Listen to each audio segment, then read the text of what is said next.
নিৰ্বাচনী ফলাফলৰ পাছতে কামত লাগিল প্ৰাৰ্থী প্ৰতিশ্ৰুতি পূৰণৰ বাবে ব্যস্ত নিৰ্বাচনী আঞ্চলিক পঞ্চায়তৰ সদস্য কাছাৰৰ কাটিগড়াত সিদ্ধেশ্বৰ পঞ্চায়তত এই দৃশ্য দেখিবলৈ পোৱা গৈছে নিৰ্বাচিত আঞ্চলিক পঞ্চায়তৰ সদস্য ৰাহুল কুমাৰ দাসৰ তৎপৰতা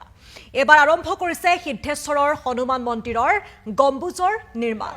সিদ্ধিপুৰ কালী মন্দিৰত প্ৰদান কৰিলে ষ্টেণ্ড ফেন ইপিনে ব্যক্তিগতভাৱে মন্দিৰলৈ অৱদান বিজয়ী প্ৰাৰ্থীজনৰ আৰু দেশৰ সেনাৰ মংগলৰ বাবে কালী মন্দিৰত প্ৰাৰ্থনা কৰিছে প্ৰাৰ্থীজনৰ সৈতে উপস্থিত থাকে কেইবাজনো বিজেপি নেতা নির্বাচনে একটা আমি এখানে এসে প্রতিশ্রুতি দিয়েছিলাম যারা আমার কাছে দাবি রেখেছিলেন তো হনুমান মন্দিরের গম্বুজ কাজ করে দেওয়ার জন্য আমি আমার ব্যক্তিগত তহবিল থেকে আজকেই কাজের শুরুয়াত করলাম আর কি ওরা আমাকে যে সম্মান দিয়েছে এদের সম্মান রক্ষার চেষ্টা করব। ভারতীয় জনতা পার্টির সিদ্ধেশ্বর জিপি থেকে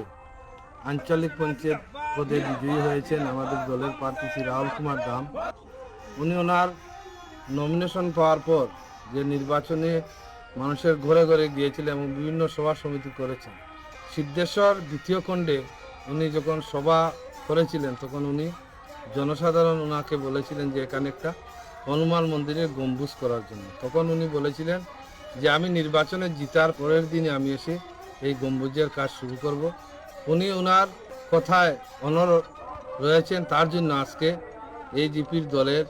সমর্থকদের নিয়ে এবং আমরা মণ্ডলের আমাদের প্রাক্তন মণ্ডল সভাপতি নির্মলেন্দু চক্রবর্তী এবং প্রাক্তন জেলা পরিষদ সদস্য অসীম দত্ত স্বপনদেব এবং এই